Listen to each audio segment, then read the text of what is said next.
Hello Pisces, Sun, Moon, Rising, and Venus signs. Kumusta kayo? Sana ba'y nasa mabuti kayong kalagayan? Welcome back po sa Star Tarot. Kung bago kayo rito, welcome din kayo. Thank you sa inyong support. I truly appreciate it. God bless you all. Pisces, po naman sahin ninyo, King of Wands. Ayan, so maaaring ang iba sa inyo will be promoted to a leadership role kasi this is about leadership. So maaaring mapopromote na kayo sa ngayon. Possible din na magiging may lalagay na kayo or ma-appoint na kayo sa a position of authority, no? Depende sa inyong sitwasyon, depende sa kung saan kayo nagtatrabaho, but definitely you are going to deal with people sa ngayon, ano? Baka kayo dito yung magiging beacon for others, kayo dito yung magiging leader, kayo yung manguna, kayo yung magle-lead ng mga tao, ikaw yung magsasabi kung ano ang gagawin, kayo magsasabi kung saan kayo papunta, anong gagawin ninyo, yung mga ganun, anong ipaprioritize ninyo, yung ganun ba, no? This could also be pagkakataon ninyo that you are going to manifest, no, kung ano man ang mga goals ninyo. Parang merong mga goals kayo na eto na yung pagkakataon na makita nyo na yan, magawa nyo na yan sa inyong 3D reality, and maybe yan ay dahil din sa leadership ninyo, sa leadership quality ninyo that you are going to embrace sa ngayon. Ace of Swords, this is triumphant energy. Maaring meron kayong mga pagtatagumpayan na sa ngayon. Could be ventures ninyo yan, trabaho, career, negosyo, relationship, no? Baka meron din kayong mga problema na pinagdadaanan sa ngayon. And yan ang papagtatagumpayan nyo na. You are going to end up victorious. You're going to end up successful, no, Pisces? Maaari din na sa ngayon you are going to get that mental clarity, no, na hinahanap ninyo, and yung clarity na yan, maaring yan ang magiging susi para makapagsimula na kayo ng bagong buhay, makapagsimula na kayo ng bagong chapter, no, sa buhay ninyo. There will be no, siguro mayroon din kayong mga epiphanies, mga new ideas, new plans, new perspective, no, na dadating. We have the Tower energy, Pisces, no? Meron tayong Tower, meron tayong sudden change na mangyayari. There is a sudden change that is going to happen sa ngayon, at ang mga pagbabagong ito, maaaring ito ay pagbabago na hindi ninyo inasahan, hindi ninyo ito plinano, no?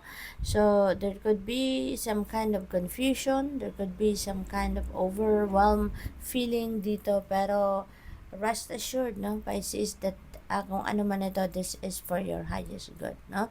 Ito ay para sa ikakabuti ninyo, ito ay para sa ikakaganda ng inyong sitwasyon. Okay? Sa una lang, maaaring magulat kayo because you don't know, no, na about this change, hindi ninyo ito kagustuhan or pinagplanuhan.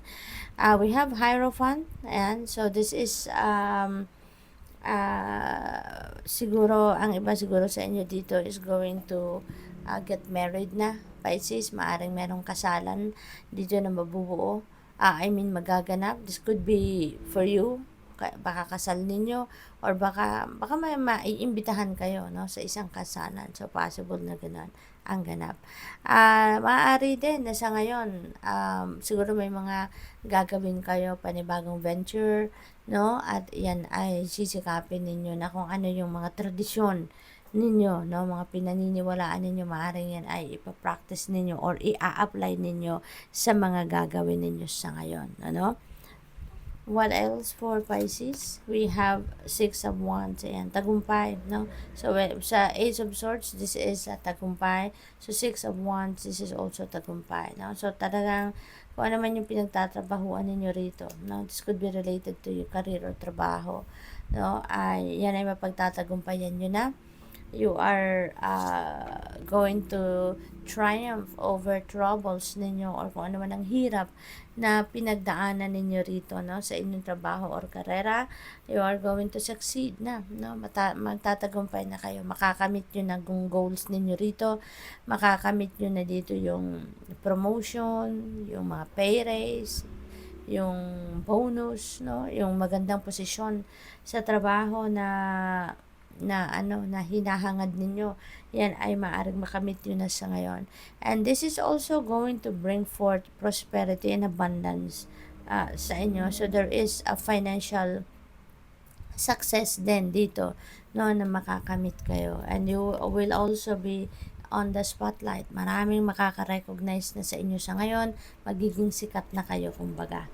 We have 8 of Cups. Ayan. So, dito sa 8 of Cups, Pisces, this is about leaving something behind, no? Meron kayo ditong ginagawa, no, or kinabibilangang sitwasyon na hindi na maganda ang resulta sa inyo, hindi na maganda ang epekto, no, should I say. So there is a desire to leave behind you, no? There is a desire na for you to leave that behind you, whether tao, sitwasyon, or bagay, yan, no? And where you are heading is doon kayo magiging masaya. Sa tingin ninyo, doon kayo magiging masaya. You will be feeling contented kung saan kayo papunta, no? So, there is travel din dito, no? Happening for some of you, Pisces, kaya mag-iingat po kayo and good luck.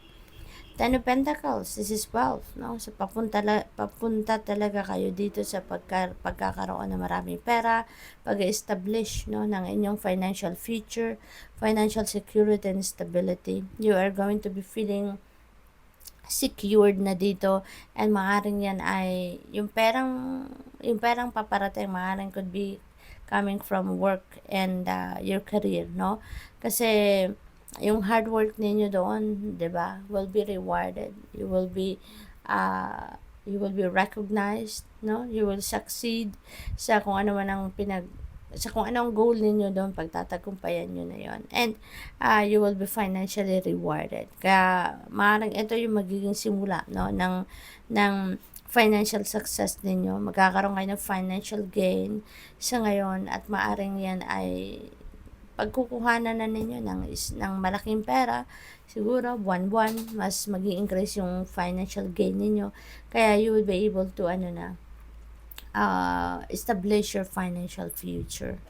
What else? We have 5 of Swords in reverse. Ayan. So, maganda rin ito, no? Kasi may reconciliation na mangyayari dito.